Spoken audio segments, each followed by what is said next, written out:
भाई क्या टाइम हो रहा है ये तो बता दो, क्या टाइमिंग है? बेटा नमाज का टाइम चल रहा है। नमाज खत्म हो हैं?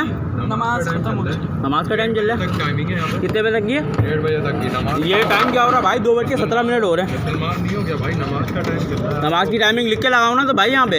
लिखा हुआ है भाई। कहाँ लिखा हुआ है? कहाँ लिखा हुआ है दिखाओ ना। आवाज भी नहीं कर रहे हो, हमारा कोई मसला नहीं, खड़े हो भाई। 2:17 हो रहे हैं भाईजान। 2:30 बजे तक की नमाज की टाइमिंग होती है।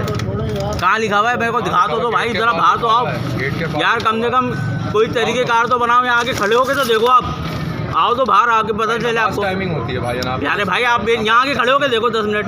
आप कर लें, फिर मैं कल छोड़ देता हूँ, आप कर लें। छोड़ दो, बोलो आपका काम नहीं है, बोलो ना भाई। यार इनको वहाँ भी प्रॉब्लम थी, खड़े करके रखोगे एक बुढ़े आदमी को तो वो तो प्रॉब्लम करेगी भाई यहाँ कहीं टाइमिंग लिखी भी नहीं है और आप ये बात बोल रहे हो कि भाई 2:30 बजे की टाइमिंग है।